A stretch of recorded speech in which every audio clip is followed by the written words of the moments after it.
Hello and welcome back to the 12th Man podcast. Today I have with me another special guest and his first appearance on the podcast. Welcome aboard, Dan Rolinson. How are we, buddy? I'm very well, mate. This is shoe on the other foot territory, isn't it? I'm usually the one who's the host asking the questions. You've been on Claret and Blue a few times. I said to you when I joined, we use the same recording software and it all looks different on this side of the call. So it's nice to be here. Thanks for having me, mate. Look at me, I'm the captain now. Yeah, I feel like I'm a comfort zone. It's really weird. I'm used to seeing you on the other side. You're usually on the left. I should have done it so you still felt like the host. Yeah, exactly. It's like Deck and Ant now, isn't it? It's weird. Yeah, I got the forehead for it, so. Hey, come on, let's not put yourself down. I have a nickname for Dan. I won't go into the details of it, but we call Dan R1. Well, I call Dan R1. You do, yeah. And then weirdly, I went on holiday. I can't remember where I went, and I seen a number plate on a Land Rover Defender that said R1. And I remember sending you a photo. I'll tell you what, while we're on here, let's get this in early doors, right? Have you seen Toy Story 5? I haven't. However, the last football therapy episode with Neil spent about 10 minutes of an episode talking about the plot of the new Toy Story. Okay. All right. Well, during the pod. Yeah, okay. Neil will understand this then. So I was just watering the garden and my wife was upstairs in my son's bedroom, which overlooks the garden. I turned around, saw her. Oh, you're right. Yeah, come down. She said, I'll say something now that might upset you. I was like, oh, go on then. Yeah, what's that? She said, I saw the top of your head and it looks a little bit like Woody's in Toy Story 5. And I said, oh, thanks for that. Go and get the clippers then. Mate, I'd ask for a divorce or the funds to go to Turkey. Choose your kryptonite, mate. I'll whip it off at some point, mate. It'll happen. I'm not precious about it. We can't have you and Kendo bald on Claret and Blue. You cannot have two bald hosts. What happens? The universe implodes on itself. Yeah, I feel like the end credits for the world would just show up if you two went like bald on there together. It'd be like Humpty and Dumpty. It comes to us all at some point, mate, just sooner than others. It does. Well, it's a pleasure to have you on board, Dan. Thanks, mate. It's the first time we've chatted football on a pod together since I think we did a Villa social before the Europa just final. Before Istanbul, didn't we? Yeah, we did. And I remember being very jealous of everybody because I'd just become a dad. So I chose the wise thing of not getting divorced. And for some reason, I tortured myself and watched it with the Bardells, which was quite fun. And I had Dan's stepkids, they're great, the two lads. However, they wanted to spend the game showing me their Pokemon card collection because they know I'm a collector. Not the right time, really, is it? That? Yeah, but how do you tell kids, like, yo, shut up, man, I'm watching the cup final, in a nice especially way. If they're not your own. Yeah, exactly. So I was kind of like, well, Dan was kind of looking at me like, giving me the nod like, oh, you busted here, mate. Yeah, so I spent some of the final. I didn't miss any of the goals, luckily, but I spent some of the final helping them, telling them which cards they should send off to get graded because we worth a few quid down the line. But yeah, yes, it's been a while, mate. Windows so far, Dan. How you feeling about it? It was all chaos for a while. We had silence. I feel like there's a timeline. We had, first gear. We kept stalling. Nothing happened. The World Cup went on for a bit. And then all of a sudden, Yuri Tillemans left and the floodgates absolutely opened for like 2 weeks solid. We had it hooked up on an IV drip of we were the talk of the town. Dan, how are you feeling now that, what's happened in the window and now it's slowed down? It's all got a bit quiet, hasn't it? Yeah. I hate transfer windows from a work perspective because you can never really switch off. And I'm not professing to be, I've got Ornstein level contacts and people are on to me. It's just news will happen and it's 9 o'clock and I better do a podcast, right? And you can never really turn off from that. So June was quiet. They always are, but this one felt extra quiet because I think that because of the World Cup, I think, and the come down from Istanbul, May was so good. June was really quiet. And then July has kind of gone up to May levels, to be honest, in terms of numbers and stuff. Not quite, but near enough. And like you say, that period of Manzambi, Tielemans, Dean, João Gomez, that was like 10 days or something. And we did videos every day pretty much, or podcasts. And it was like, this is quite a lot now. And then back to silence pretty much. The Morgan Rogers thing happened maybe at a good time, I think. I'd hate for that to still be ongoing now and there's still that speculation. So a bit of quiet. Then Rogers happened and then kind of back to quietness. But I said this to John on Claret and Blue yesterday. I think that you look at the squad that we've got, even with those internationals back in there, and it's still light, isn't it? You still need at least another 2 or 3, I think. Yeah. And then if there's any more to leave, they've got to be replaced as well. So, yeah, enjoy the quiet while you can, because I think it will get busy again. No, I think exactly the same, mate. And it's a bit strange because, as you said, we had all that happen in that 10-day period. And then I feel like Leon Bailey leaving has gone on longer than all of the other transfer combined. But I seen that the owner had put a tweet out earlier saying there's an update tomorrow, man. I'm like, come on, Tony. If that's a negative update, I'm going to be fuming. Mate, if I don't see a Jamaican emoji in that tweet, I swear I'm reporting his account for violence. I don't that's a statement of violence. I don't think I've ever. I mean, now he had a season where he was a world beater. He was 10 out of 10. And the following season, I got his name printed on the back of my shirt, and that's where the curse started. Yeah, I did. And on the away shirt, I got Baronettier as well. So you can. Is that the same season? Yeah. Yeah, I've got both. Like, what a waste of money. That's like nearly 200 smackers on 2 players. I haven't even worn the Baronettier top. It's still got the tags on. It'll be a collector's item one day. Yeah, TK will have it off me or something and sell it on eBay for a few quid. I don't know. But yeah, it's. So I won't begin this year. Felt the safest option. That is safe, mate, because I think he's, well, I don't know if he sees his days out there, but he definitely stays until he does a season or 2 at Celtic. I think he's got I'd have thought so, in the tank at this level. But yeah, the Leon Bailey situation's been a bit weird. Obviously, these rumours with Alan don't seem to be going away. I mean, I haven't seen a fat lot, but as usual, anyone who's followed me on Twitter for a while will know I watch compilation, and they are the forthcoming of Christ. Good player. He's capable of wiggling for a player or two, so he's someone that looks exciting. It's but Dan, I completely agree with you. The window feels very light. The squad feels very light. Sorry, it's we're not done yet, are we? So if it was the season started this weekend, I'd be a bit more panicked. There's still another 20 days or something, is it, till Villa kick off? Yeah, but we've got a trophy to look at before then, Dan. Yeah. I mean, we spoke about that with Bardell a little bit earlier, and I called it maybe a glorified pre-season friendly and got a bit of stick in the comments. So I'm glad I've repeated that to another audience now. But it feels like such weird timing is what I mean by it. Not that I'm diminishing the competition. If that was in the first week of September, it would feel normal, right? You've played a couple of league games, then you go and play the Super Cup. A bit like when the first Carabao Cup game is played for Premier League teams. You're just in the early phases of the season. For that to be between Bayern and Gladbach across Hong Kong and Germany, it just feels like it's in the wrong place. That's what I mean.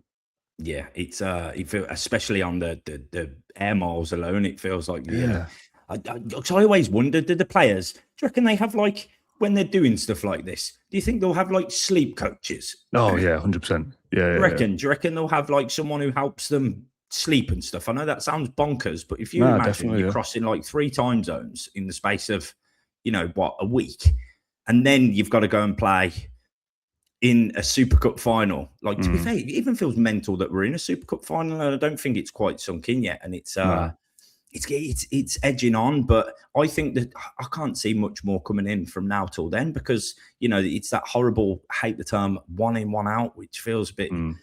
Because everyone's like, Leon Bailey, come on, stop running down that contract. Let's get someone in to replace you. But ultimately, McGinn's going to be on that right side anyway. I think, it's... Isn't there somewhere, isn't it? Just on the sleep thing, not to get too deep about it too early, but that's why you hear things about sleeping pills and stuff, I would assume, in football. You reckon they're banging them out? Well, some would be. Maybe I'm going back a few years. I don't know whether it still happens anymore, but if you've got, like you say, 2 maybe, or certainly 2, maybe 3 different time zones. I mean, Europe and England should be fine, but the Hong Kong stretch, in a matter of days, and you're playing. It's not like you're just going on holiday and you can relax for a few days. You're still working, right? So, yeah, they'll absolutely be told when and how to maximise sleep schedules and stuff. But whether you can stick to it, I don't know if I could. Yeah, no, I think I'm not a professional athlete, so no, I've never dabbled in anything like that myself. But I've when people, I'll just have a little 2-hour nap in the afternoon and I'll be fine later. I don't nap in the day. I'm not like that. I sleep at night and that's it. If I don't sleep at night, that's it. I'm done. I feel like napping is the idea of it. I can't ever recall, maybe when I was a teenager and didn't sleep much, but I don't ever recall waking up from a nap and thinking, I feel loads better. I 100% agree. I always feel worse.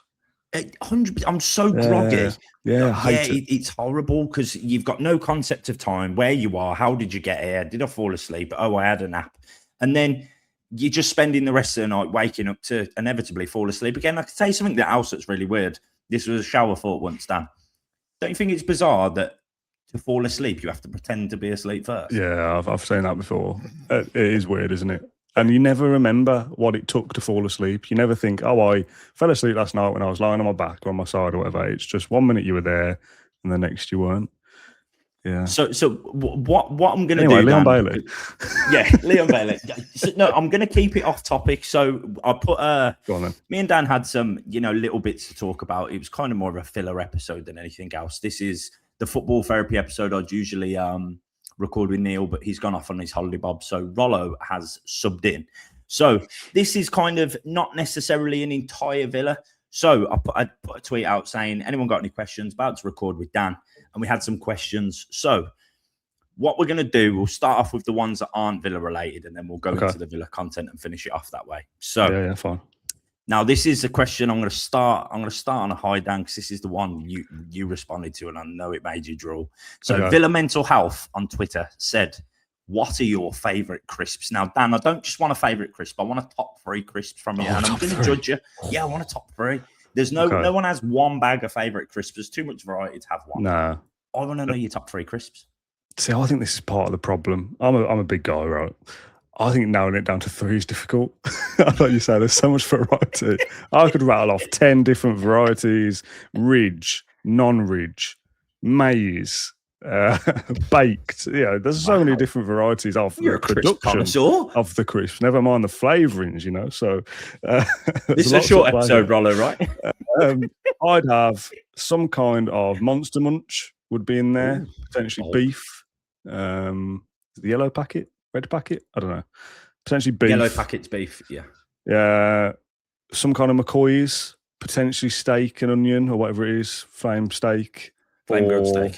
Cheese and onion. And I don't know whether it'd be my top 3, but I like a Pringle. Again, lots of different flavour varieties and a different texture than others. Pringles are a dangerous crisp because you can eat the whole tube easy. Not even know you've done it. In fact, speaking of the Europa League final, one of Dan's stepsons passed me a box of Pringles, and I'm not joking, about 3 minutes passed and I put my hand in, there was nothing left, and I opened them. But yeah, Pringle ain't top 3 for me, Dan. But no, I don't think it is for me. That panics a little bit, but I do rate them highly. I've put you on the spot. I know with 3. I was going to go McCoy's. I think is my one. Yeah, McCoy's a solid crispy. I am tomato snaps, but you don't get enough of them in a packet. Wheat crunches, you don't get enough of the. Honestly, if anyone knows a contact at Wheat Crunches, we need to have words because there's about 6 crisps in them packets. Honestly, one handful and they're gone. That's it. I'd quite like a crisp sponsor, by the way.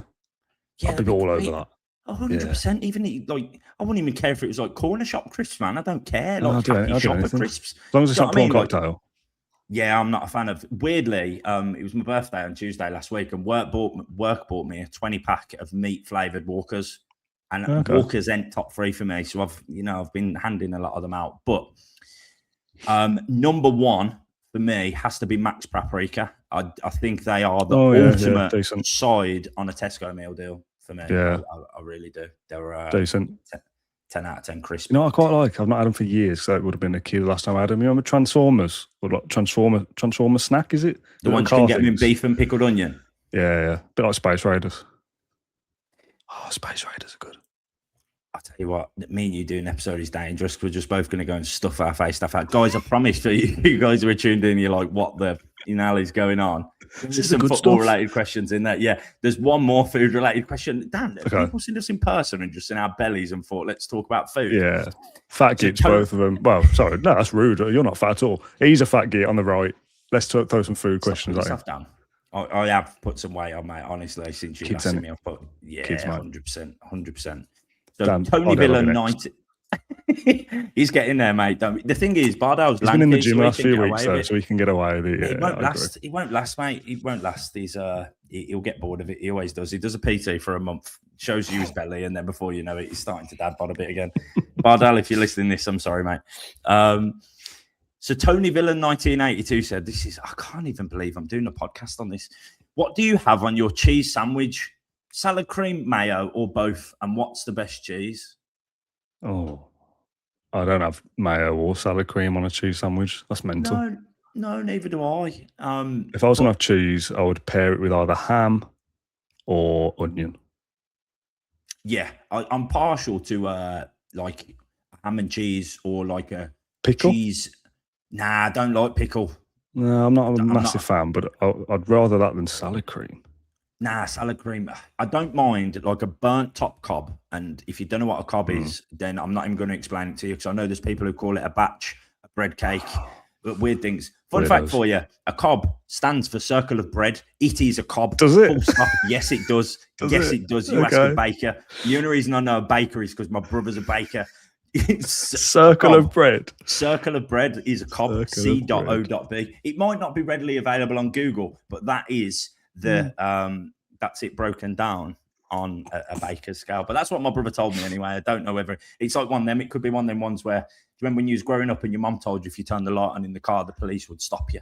Yeah, could be one of them. He could be telling me if he's Why do people say that? I've not thought about that for probably 20 years. Why is that a thing? I'll never get over it. However, I have followed that tradition. My son has this thing. Yeah. So he'll sit next to me in his car seat because he's old enough. He has this thing about having the sun visor down with the mirror out, man. My mirror's got a light on. I'm like, fucking close it, man. Like, you're putting me off driving. Honestly, this pod, honestly, I don't know what. This is what we're in it for, mate. This is what the game's about. I've done 2 podcasts and we've ended up talking about Toy Story 5 twice. Like, honestly, you've been compared to Woody. And Neil, I thought was going to cry talking about the plot. It's definitely worth a watch, by the way. It's a good film. Yeah, it's on my to-do list. So, best cheese, Tony, I'm sorry. The best cheese for a sandwich for me is just a standard slab of mild. You know, but best cheese all determines on what you're having it with. Like Rollo said, if you're going to have pickle, if you're going to have ham, are you having it on crackers? You know, I am partial to a stronger blue cheese on some crackers around the Christmas period. I like some gorgonzola there. Not like too moldy. Yes, absolutely. See, spot on, Rollo. Oh, good. Mate. Should we just start a food podcast? I feel like we're wasted. Next time we do one of these, let's do it in person. Let's have a bit of a grazing platter. And do it that way. and a crisp selection. Yeah. 2 Pringles, slice of Roquefort, a few crackers, Bob's your uncle. 17 minutes in and we haven't spoken a fucking naff about football, by the way. So, speaking of football, we'll go on to the football. You'll like this one. Okay. So, I'm going to answer this one first because yours answer might be a little bit biased. Okay. So, Paul said, you have a choice of one Q&A podcast, Prince William or Unai Emery. Who are you going with? Oh! Now, the reason I said I'd go first is because Rollo has technically already done an episode with Prince William. Well, so, but I mean, of course, you know, future king and all that. However, that's hard. That is hard. You know, I can't suddenly pretend I've had loads of interest in the monarchy for all of these years because, you know, me neither, by the way. No, I mean, obviously, it's super cool that, you know, the future king knows who you are and he's going to be sat on the throne with that big thing on his head and watching you on his phone. Like the thought of that with you and Kendo both bald, like it's just been mental. I'm gonna say Unai Emery there just because I mean I probably wouldn't understand a word he says, but I feel like he speaks very fast when he's passionate. So sometimes I struggle to pick up what he's saying. But for me, it would be Unai Emery. If I had time to fully plan out an episode of these are the questions I'd ask, that are really good questions, I think I'd go with Unai Emery. What are you saying? So I think I'm going to have to make a case for both answers. I'm going to. He doesn't watch me. You don't need to worry. No. I'm going to like some kind of royalist nut job, and I'm not that at all. I think with my work hat on of a big story as a service to Villa fans, an interview sit down with Unai Emery is massive. What I would say to that is he does speak to the media quite a lot already in presses and stuff. So him saying that he really likes Yuri Tielemans' profile or whatever, he's like, well, kind of know that anyway. For the big story, though, to have, I know you mentioned we've had Prince William on before for I think it was about 90 seconds, which, you know, who's counting? But to get him for a proper sit down, why he supports Villa, favourite moments, some real life stuff rather than, you know, the glossy stuff you might get asked elsewhere. That is a story that is like generational kind of thing. He will be once king tell the one day, grandkids. and there's me sat with him talking about crisps or whatever. So like as a scoop, that's huge. If I've purely got my Villa hat on though, like getting Emery, doing it properly our way would be amazing. But then I'd be so like nervous about messing that up because it's such a big opportunity for fans. Yeah. So I'd pick Prince William. Oh, some people are going to hate that, but I'm going to stick with my gut. That's the mass. Like he's so famous, like worldwide. Yeah, to be part of that is special. 100%. Have I told you the story about when me and Bardal met Unai Emery by complete accident? I've heard of it, but you can tell it again. Is it the Belfry? Yeah, we're at the Belfry. Yeah. So me and Dan didn't see each other too often. Now me and Dan, unfortunately, I see him all the time because we've had children around the similar time, and our wives have become best friends. They've been together today. They've been at like a baby group. They see, they see each other every Monday. So me and Dan have gone for a catch up. I think he might have been single. I can't remember. It was a long time ago. But anyway, we had gone to watch a game at the Belfry in the pub down the back. I can't remember what it's called. It has a name. And I knew the guy who was working on the bar there, and then out the blue, me and Bardal are just watching the game, and he's like, the bartender comes over and he goes, you know, Unai Emery sat like on the other side of this pillar where you're sat, and we're like, what? like you're having a laugh. And then there's loads of people who have been playing golf asking him for a photo. Over the top. Yeah, and I think he was like yamming a chicken wrap or something. I can't even remember. But I went to Bardal. I was like, Bardal, come outside. I need a cigarette. I need to calm down. So we've gone outside. I'm smoking a cigarette, and I'm like, Dan, we need to devise a plan. So Dan's like, what do you mean? I'm like, well, we need to go and ask him for a photo, Dan. And then I was like, I can't do it. I'm like, you're going to have to do it. I'm like, you meet famous people all the time in your job. You can ask him. And then Dan, I can't even remember what he went to him, but I remember his voice being a little bit more high-pitched. And he was like, hi, can we have a photo? And then the photos were blurred as well, which does when we upload them to social media, people are like, yeah, that's fake. That's Photoshopped now with the booming AI. Yeah, mate. Everyone would be like, nah, that's fake. But I have shared the same breath as Unai Emery. Nice. I love story time. Honestly, did it feel a privileged moment?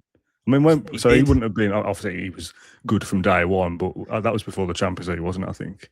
I think it was first. I think it was first. It was either his first season or the start of the second season in charge. Would it not have been that he was at the Belfry because he was staying there? Like it was that. Yeah, so he would have been fairly new. Yeah, because everyone stays there, don't they, when they're new in the club? I think it was. I think it was that time. What didn't help was, in fact, it definitely was that season because I remember he had really floppy hair, and that was the thing because he always had his hair prim and proper, like slick back Morrison's 30p gel, half a tub in your head, like Dracula hair. And everyone was like, nah, look at his hair, that and him, because his hair was, you know how he goes out to training now, like windswept. I think his looks better like that. Depends. I went to think about him when he's got his hair slicked back. I'm not get into him, son. You know, he just gives me that. I don't know what it is. I wish in another life he was like in like Sopranos or something, man, just like a gangster. Because I just see him as gangster. Yeah. That does fit actually with the slick back. He doesn't give off that same vibe, does he, with the floppy hair? Well, I think if he ever gets Villa relegated and can't get a manager, I think he should absolutely become like a mafia boss or go into acting. as a side project. Yeah, as a side project. Okay, let's go on. I'm enjoying this, Ty. Thanks for having me on. No, look, there's never any structure. The thing is with the transfer window, mate, there's never any structure. And, you know, I get so much love in the comments, and I'm sure you will be equally as well received as everybody who I've had on Rollo. But my first few episodes, everyone's like, yeah, you're doing great. And I've listened to them back. And honestly, I'm stuttering. I'm like, basically, you know how it is when I still do that now. But you say you know a lot. I remember when like I first started doing podcasting, like my first episode, I'm like, you know, like I was a scouser. And I've just become so much more at ease now, and I'm so relaxed. So I'm glad that I've got to that level where I'm like, oh my God, I'm recording a football podcast. We haven't spoke about football. Like, I don't care.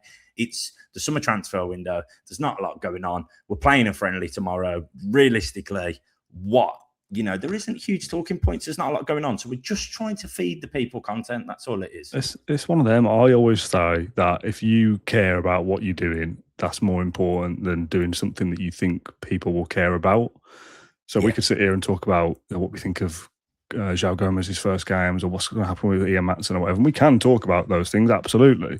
But if we're kind of going through the motions, I think that comes across, oh, these lads are just doing this to kind of tick a box. We're just having a chat. We could have had this chat on the phone if you wanted to, and we couldn't have recorded it. But we're going to record it because we care about it. Hopefully that comes across. And if people enjoy it, they do. And if they don't, they don't. Fast forward it, skip it, come back tomorrow. Whatever. Amen. So we'll go on to another question. I'll go with Andrew Julian first. The constant chase for Champions League had me thinking back to what happened with Leeds. Do you think we are at risk with regards to not qualifying for Champions League and it all coming apart? Do you remember Leeds happening at the time? You're a bit older than me, aren't you? Not really, no. I don't remember much past 3 months, Dan. That was 2004-ish, 2002, something like that. So I'd have been like 7 or 8 back then, and I wasn't massively into football, to be honest, when I was a kid, so I wouldn't have been aware what Leeds were up to, but obviously I know the story. No, I don't think that would happen to Villa. I think we're being far too careful with the rules and stuff, and I see a lot of, F the rules, Chelsea do what they want, why don't we just do the same? And it's like, well, you'll get banned from Europe, simply. Like Chelsea are a basket case anyway, but this season specifically, they're not in Europe, so they don't need to worry about the rules as much. And they've got so many saleable assets that even players that barely play will go for 40, 50 million somewhere else and they'll always be fine. And their revenues are good. And that is within the rules. I don't think the rules are fair, but that they play by the rules to an extent. Obviously, they've had the fine and the slap on the wrist recently for wrongdoing, but it's that. Yeah. It's a slap on the wrist. It's a transfer ban, suspended for 2 years. So don't do anything else and they'll be fine. They'll get away with it. That's what happens. Villa aren't pushing the boat to that extent. So if it was to kind of blow up, you're not going to have big, serious trouble, I wouldn't have thought. The biggest problem Villa will have is when Emery goes and what has triggered for that to happen. Has he got fed up with circumstances? Have we sold too many players and he gets fed up with that? Is it that he feels he's achieved the best he can because we've qualified for the Champions League again and won something? He thinks, well, I can't do any more here. Well, there's a different opportunity. That's the time to worry. You can lose players and coaches and whatever else, but while he's still here, I still back us to be okay. I've seen a video today of like a pre-season predictions that somebody did, and they got Villa in 14th behind Newcastle. And it's like, if you think Newcastle are going to be 13th, surely you think Villa are going to at least be better than them. They're in a mess of a window and a mess of a summer. Villa will always be up and around in the top 8, I would suggest, under Emery. Yeah. And it depends on what the others do above us with the spending money that they have. But if we can put, 15 wins together in a season, you're going to get to mid-50s-ish. Then can you just push on a little bit more to get into the European positions? Like, that's not impossible under Emery. But lose him and the stakes become much bigger and it's a much harder task. So while he's there, I'm fine. No, I agree with all of that, Rollo. No, I agree. I think that's a fair analysis of the situation. But one thing that people are saying, we're going into the season light, and currently we are. Firstly, the window isn't closed. And secondly, what people need to bear in mind, and I mentioned this on the last episode, there's 9 teams in Europe this year.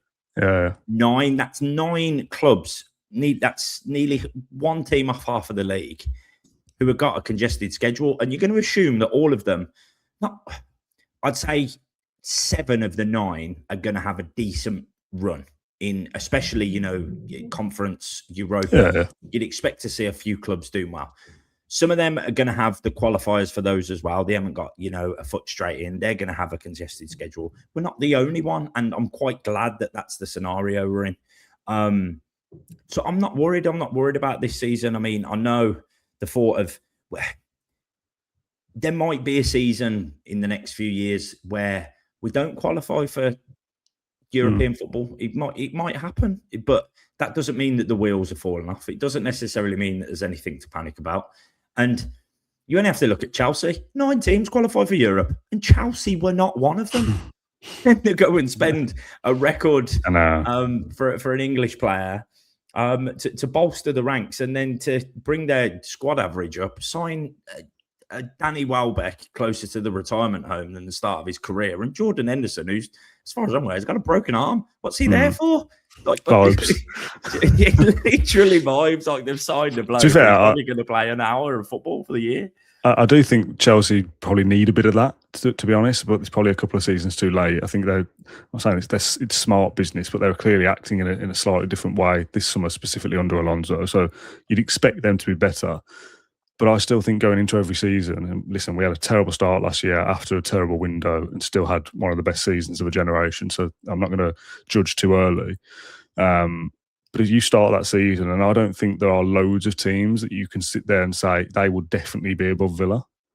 Yeah. Arsenal, Man City, maybe Chelsea, and maybe Liverpool. I think they're the ones you'd say should. But Tottenham, Man United are still, they'll be better, but still unknowns. I think Man United actually maybe are ones that maybe should be finishing above us without, they're Champions League, aren't they? But like Newcastle's, Everton's, I hate pluralising clubs, so I don't know why I've done it myself. Clubs like that, you wouldn't have them to be finishing above Villa. So almost by default, I'd expect us to be around 6th or 7th anyway. So if one of the ones I expect to be good isn't, there's a chance for us to go up, right? So, I would be predicting us for a top 6 finish, I think, if you ask me now. But there's absolutely still work to be done on the squad. Yeah. And speaking of the squad, I'll go on to the next question. So Mike said, your predicted started lineup for the Brighton game. Now, we'll touch upon this really briefly because it's all hypothetical and we're not done in the window. I think I can whip up something really quick here. Yeah, I've got one in mind already as well. So we'll go, should we just go position by position? We'll see if we agree and disagree. Yeah. Okay, let's start from the keeper. Yeah. Marco Bizot. Marco Bizot. Martinez in goal. Cash right back. Yep. Konsa. Yep. Powell. Yep. Maatsen. Mm-hmm. Kamara should be fit for the first game. Next to Gomez. Yep. McGinn on the right. Yep. Manzambi in the middle. Yep. Got that, Joe? I think it might be Buendia that starts the first one. And then Watkins up front, obviously, providing that they're all still here and blah, blah, blah. Yeah, this is 3rd of August, right? Yeah. I'm not going to be surprised if Garnacho plays straight away because I think that's the plan. But Buendia deserves it potentially based off last season. At least in the Super Cup. Oh, yeah, definitely in the Super Cup. But, an away game is Buendia maybe suited to be a bit more hard-working than Garnacho potentially. I don't know. I think the rest of it is an absolute nailed on at the moment. But if like Manzambi's still got a knock or Konsa could leave, Watkins could leave, Cash could get an injury, it all looks very, very different then, doesn't it? I don't know whether we'll sign anyone else between now and then that is a starter anyway. Yeah. Unless the starter leaves. Unless the starter leaves. Konsa or a Watkins go, which I'd assume are the only 2 starters who are potentially going to leave anyway. I don't see us signing a right winger for 45 million and they come in and displace John McGinn from day one. I still think John McGinn starts anyway, whoever we sign, to be honest, somewhere in there. Manzambi will. Gomez and Kamara probably do as well. So, I think the rest of it kind of picks itself. You'd look at the bench at the moment and say that was really weak. There's really nothing there at the moment. That's where that depth needs to come from. Still lots to do, but it's a decent 11, I think. I'm not sure it's better than last year's, but it's a decent 11. Not sure we survived 90 minutes or any injuries, but a decent 11. Yeah. We'll speaking of, we'll get there. Window is still early doors. We've still got plenty of time to get some signings in. I think we've got a month, haven't we? Is it 4th? Yeah, it's the start of September, So Ben Pyatt 121 said, now, Rollo, I'll heavily lead this one because I know you've done a pod on this with Bardell, and I'm only going to touch upon it briefly. Return of Grealish and thoughts on Ollie Watkins potentially leaving. Now, the Grealish side, I've had my heart broke once. However, having my business head on, Jack's on big money at Man City for a start. Yeah. I know he's had an all right spell at Everton. I know Everton fans wanted to sign him on a perm, and if he goes there, I genuinely wish him well. But for me, if I was Jack, I would. I mean, I know he's got a young family and stuff, but I know there's been opportunities of the MLS and stuff. If I were a footballer, I understand the thought of going back to your childhood club where you've made all of these memories, you've got them back to the Premier League and finish on a high.